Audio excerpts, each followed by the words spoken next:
नमस्कार दोस्तों, स्वागत है आपका हमारे YouTube चैनल वीटू नर्सिंग पे। जैसा कि आप लोगों को पता होगा, कल 28 मई को मध्य प्रदेश हाई कोर्ट में जबलपुर बेंच में आप लोगों का 1080 का हियरिंग था 28 मई को, जिसका कि ऑर्डर सीट यानी कि आदेश जो ऑर्डर्स दिए गए हैं हाई कोर्ट की तरफ से, उसे आज हाई कोर्ट के साइट पे अपलोड किया गया था। और ऑर्डर्स में क्या क्या बातें लिखी हुई है, किस किस चीज़ को अलाउ किया गया है, कौन से आईए पे क्या सुनवाई हुई है, और रजिस्ट्रेशन डिप्लोमा के लिए मार्कशीट के लिए आज फिर से हाई कोर्ट की तरफ से एक मेंशन किया गया है, जो कि हम आपको इस वीडियो में बताएंगे। और अब आपको आगे क्या करना है, ठीक है, उस पर भी हम आज आपसे बात करेंगे। तो चलिए वीडियो को देखते हैं। और जो बच्चे हमसे पूछते थे कि सर सिर्फ मार्कशीट का अलाउ किया है, हम तो सिर्फ मार्कशीट का देख रहे हैं कि प्रोविजनल मार्कशीट दिया जाएगा, रजिस्ट्रेशन का तो कोई बात ही नहीं है, तो वैसे बच्चे ध्यान से वीडियो देखिएगा, लास्ट तक देखिएगा।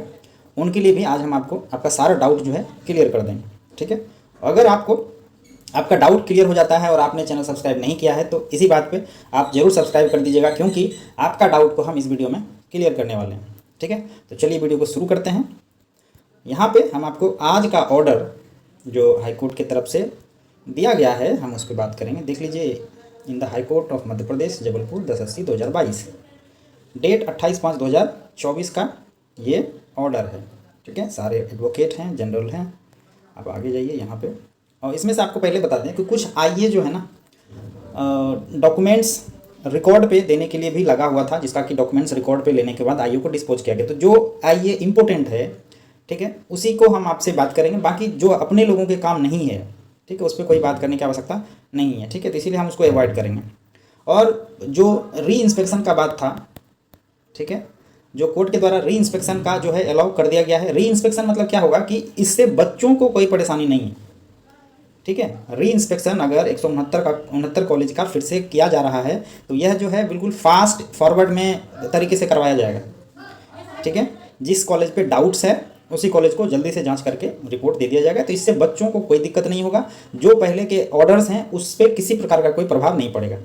ये नहीं कि 169 कॉलेज का फिर से जांच होगा तो एग्ज़ाम वगैरह रोक देगा या फिर और कुछ, तो ऐसे डाउट बिल्कुल मत करिएगा, ठीक है। एक तो हम क्या देखते हैं कि वीडियो देखने के बाद भी, ग्रुप में अपडेट लेने के बाद भी जो है हमें पर्सनली मैसेज करते हैं कि सर ऐसा हो रहा है। भैया आप मैसेज तो पढ़ते होंगे, वीडियो आता ही है हर एक टॉपिक पे, वो तो देखते ही होंगे, उसके बाद भी प्रश्न आता है तो थोड़ा सा लगता है, इसीलिए हमें बोलना पड़ता है ना। अब आगे देखिए, ये सारे बस ऐसे ही है, डॉक्यूमेंट्स ऑन रिकॉर्ड। कॉलेज वाले अपने दलील देते हैं तो वही सब रिकॉर्ड जो है हाईकोर्ट में जमा कराया जाता है अपने तरफ से, जैसा कि हाईकोर्ट का प्रोसीजर है ना। आगे बढ़िए, यहाँ पे देखिए, यहाँ पे क्या है, देखिए ये हम लोगों का लगा हुआ था मार्कशीट को लेकर के, प्रोविजनल और रजिस्ट्रेशन को लेकर के, तो यहाँ ध्यान से पढ़िएगा, ठीक है। This application contain a request for issuance of provisional marksheet and provisional registration। जो लोग पहले प्रोविजनल मार्कशीट सिर्फ पढ़ते थे, आज वो प्रोविजनल रजिस्ट्रेशन भी पढ़ लीजिए। Registration of the student, Indeed this court on earlier occasion has already directed MPNRC for issuance of provisional marksheet and provisional registration of the student, hence this application has become insufficient, ठीक है। मतलब ये है कि जो आपने आईए लगाया था मार्कशीट और रजिस्ट्रेशन को लेकर के, उसके लिए तो हमने आपको पहले ही बोल दिया था, यानी कि 7 मई को ही हमने बोल दिया था।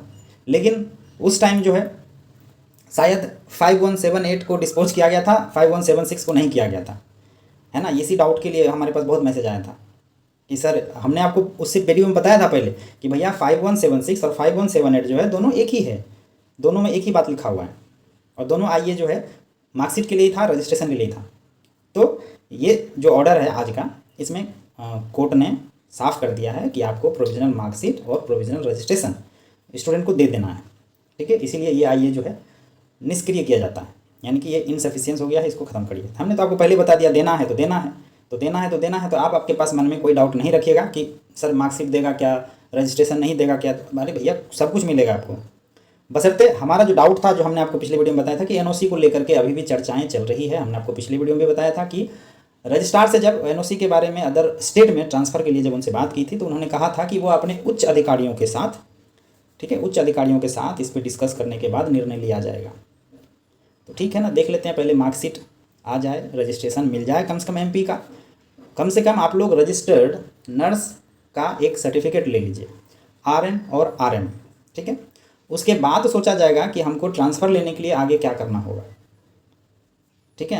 हालांकि प्रोविज़नल जो यहाँ लिखा हुआ देख रहे हैं आप, इसका मतलब ये होता है कि जब तक ये प्रकरण चलेगा तब तक तो आप हमारे अंदर बंधे हुए रहेंगे, ठीक है। लेकिन आपको हम रजिस्ट्रेशन और डिप्लोमा दे रहे हैं, मार्कशीट दे रहे हैं, ताकि आपका आगे की जो पढ़ाई है, आगे का जो भी काम है वो ना रुके, ठीक है। इसीलिए तो दिया जा रहा है ना।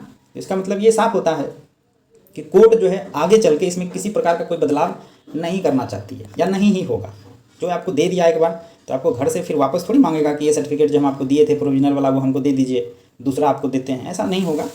तो इसके लिए कोर्ट कुछ ना कुछ तो करेगी आगे चल के, या काउंसिल इस पर कुछ ना कुछ विचार करेगी। क्योंकि एमपी में लगभग 60%, अगर हम सही हैं तो 60% जो है अदर स्टेट के बच्चे हैं, जिसमें से बिहार ऑन टॉप है, उसके बाद यूपी है, राजस्थान के भी कुछ बच्चे एमपी में पढ़ रहे हैं, और एमपी के बच्चे तो वहाँ है ही। तो एमपी के बच्चों को तो कोई प्रॉब्लम ही नहीं है, क्योंकि भाई उनको तो उनका मदर रजिस्ट्रेशन मिल जाएगा, ठीक है। तो उनको तो कोई प्रॉब्लम ही नहीं है। जो अदर स्टेट वाले हैं उनको थोड़ा सोचना पड़ेगा। तो उसके लिए आगे क्या करना है, निश्चिंत रहिए, हम जो है प्रयासरत रहेंगे इसके लिए, और हम करेंगे, ठीक है। देखेंगे कैसा क्या मूड होता है कोर्ट का, उसके हिसाब से डिसीजन लिया जाएगा, है ना। उसके बाद इसमें जो है और कई तरह के आईए लगे हुए थे, ठीक है। आप तो समझ गए ना इतना कि हमको रिपीट करना पड़ेगा, आई थिंक हमको लगता है आप समझ गए। अब यहाँ पे देखिए, जो हमने आपको बताया था कि 169 कॉलेज को मॉडिफाई किया जाएगा वापस से, तो ये मॉडिफिकेशन जो है वापस से मॉडिफाई करके सीबीआई नर्सिंग काउंसिल को देना है, ठीक है। आप इतना याद रखिए कि अब जो अगला सेशन होगा, या 22-23 समझ लीजिए, या 23-24 ले लीजिए, या 24-25 ले लीजिए, सिर्फ और सिर्फ सुटेबल कॉलेज का ही काम होगा, उसके सिवाय किसी का नहीं होगा, याद रखिए, ठीक है।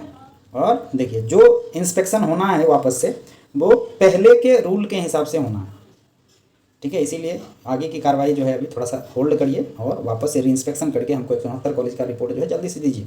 24-25 के लिए बोल रहे थे, है ना, 24-25 का सेशन जल्दी से जल्दी शुरू करना है, ताकि एटलीस्ट 24-25 का सेशन जो है करंट रहे। इसके लिए उन्होंने कहा कि 169 कॉलेज का वापस से इंस्पेक्शन करके रिपोर्ट जो है जल्दी से जल्दी सीबीआई और नर्सिंग काउंसिल को देना चाहिए।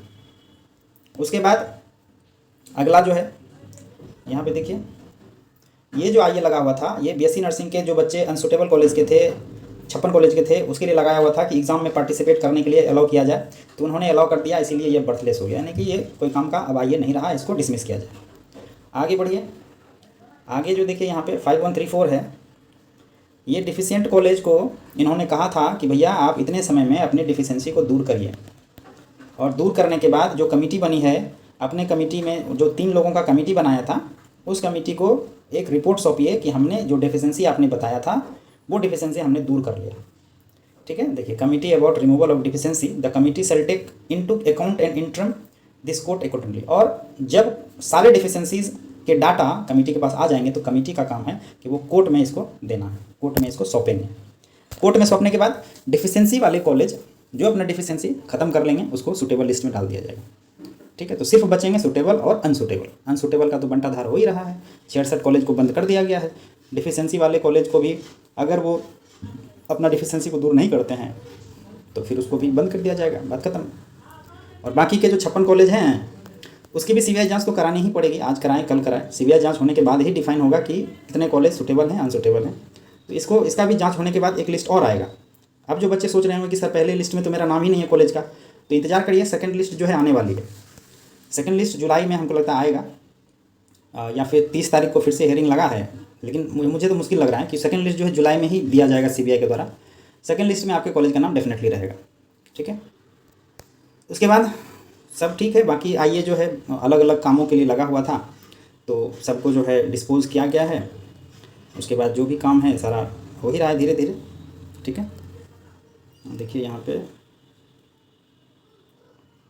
कुछ नंबर जो है रॉन्गली लगा दिया था किसी आईए में, ये 6398 का आईए था, लेकिन डिस्पोज किया गया था 6399 को, तो इसीलिए इसको वापस से सुना जाएगा अगले हियरिंग में। इस तरह से इस आईए में लिखा हुआ है। बाकी ख़त्म हो गया और कुछ नहीं है ना, कुछ भी नहीं है। बाकी जो बातें थी वो उसके लेकर के अपना रिकॉर्ड जो है कोर्ट ने जमा रख लिया है, जो मेन था हमने आपको बता दिया। और बाकी इसकी सुनवाई जो है फिर से रखी गई है 30/5 को, यानी कि लास्ट सुनवाई छुट्टी से पहले 30/5 को सुनवाई होगी। उसके बाद डायरेक्ट जुलाई में सुनवाई होगी, ठीक है। तो 30 तारीख को क्या होता है हम हैं यहाँ पे आपको इन्फॉर्मेशन देने के लिए। बाकी ये वीडियो कैसा लगा ज़रूर बताइएगा हमको। और जो बच्चे ये डाउट कर रहे थे यहाँ पे देखिए, इसीलिए हम ये कटिंग जो है ना आपको लाए हैं। सीबीआई ने जिन 69 कॉलेज 169 नर्सिंग कॉलेज को सूटेबल बताया था, अब उनकी मजिस्ट्रेट की मौजूदगी में फिर से होगी जांच। चलिए कराने दीजिए जांच, कोई दिक्कत नहीं है। हम जो दिखाने लाए हैं वो ये है, दिखाने लाए हैं आपको लाए हैं। देखिए ये यहाँ पे क्या लिखा हुआ है, स्टूडेंट पर नहीं होगा कार्रवाई का असर। ठीक है, अब थोड़ा सा हमको धुंधला ही मिला था इसीलिए आपको दिख नहीं रहा होगा। तो इसमें यही बात है कि जो भी नया कुछ हो रहा है उससे स्टूडेंट को कोई मतलब नहीं है। आप लोग आराम से रहिए। जो आप लोगों के लिए होना चाहिए, जैसे कि 21-22 जो बीएससी नर्सिंग वाले हैं उसका एनरोलमेंट 22-23 का एनरोलमेंट तो जीएनएम का शुरू हो ही गया है। आगे जो भी होगी, अभी रेवोल्यूशन का रिजल्ट आने के बाद आपका सप्लीमेंट्री होगा, तो सारा काम होगा। जो जांचें चल रही है वो चलता रहेगा। अब बच्चों को किसी प्रकार का अब होल्ड करने की ज़रूरत नहीं है। बहुत इंतजार कर लिए, 3 साल इंतजार कर लिए, अब आपको इंतजार करने की ज़रूरत नहीं है। अब एनआरसी, अब एमपीएनआरसी और एमपीएमएसयू का काम है कि जल्द से जल्दी आप लोगों का काम जो है करके आप लोगों को जल्दी से जल्दी सर्टिफिकेट दें। ये पे देखिए, ये सूचना था कल का 28/5 का एमपीएनआरसी का, जिसमें देखिए लिखा हुआ है ना 73 डिफिशियंट नर्सिंग महाविद्यालय में पाई गई डिफिशियंसी को दूर करने के लिए संबंधित संस्थाओं को पत्र जारी किए गए थे कि भैया आपके कॉलेज में ये डिफिशियंसी है, दूर करके आप 1/6 को रिपोर्ट जो है समिति के समक्ष यानी कमेटी के समक्ष प्रस्तुत करिए। और कमेटी क्या करेगा, एक बैठक करेगा, 10/6 को बैठक करेगा सारे पदाधिकारियों के साथ। उसके बाद निर्णय लिया जाएगा कि इस कॉलेज को सुटेबल में डालना है कि नहीं डालना है। ठीक है, तो समस्त डिफिशियंट नर्सिंग महाविद्यालय को निर्देशित किया गया है कि अपने प्रतिवेदन यानी हार्ड कॉपी जो भी आपने डिफिशियंसी को दूर किया है उसको लेकर के 1 जून को मध्य प्रदेश नर्सिंग काउंसिल में उपलब्ध करावें। ठीक है, करा दिया जाएगा, कोई दिक्कत नहीं है। बाकी आप लोगों को कोई समस्या नहीं है। एक तो दूसरा कि हर एक वीडियो पे कमेंट आता है, सर हम 20 के स्टूडेंट हैं, हम 21 के स्टूडेंट हैं, ठीक है, हम लोगों का सूटेबल अनसूटेबल कॉलेज आ गया। तो भैया जो रनिंग सेशन है, हम बार बार कह रहे हैं, रनिंग सेशन वालों को कोई दिक्कत नहीं है। ठीक है, जो नया सेशन होने वाला है, जैसे आपने 22-23 का नया सेशन है, तो नया सेशन वाले को क्या देखा कि सिर्फ 169 को अलाउ किया गया है। 169 में कुछ कॉलेज बीएससी के थे, उनको माइनस करके 132 कॉलेज जीएनएम के थे, तो सिर्फ उसमें इनरोलमेंट शुरू किया है उसमें। तो मान के चलिए कि जो सूटेबल कॉलेज है सिर्फ उसी का काम होगा, बाकी कॉलेज अभी बैठे रहिए। सेकंड लिस्ट आएगी तो सेकंड लिस्ट में जो सूटेबल होगा सिर्फ उसी का होगा। समझ गए बात को? इसीलिए बस आप वीडियो को देखिए, समझिए और कुछ नहीं करना, आराम से बैठिए, सारा इन्फॉर्मेशन हम आपको देते रहेंगे। ठीक है, बाकी ये वीडियो कैसा लगा जरूर हमें कमेंट करके बताइएगा। और आपको क्या डाउट है, किस विषय पे वीडियो लाना चाहिए, ये हमें बताएं। हम प्रयास करेंगे कि आपके डाउट्स को वीडियो के माध्यम से क्लियर कर सकें। ठीक है, बाकी चैनल पे आए हैं तो सब्सक्राइब कर लीजिए ताकि नया नया अपडेट आपको मिलता रहे। ठीक है, चलिए, थैंक यू।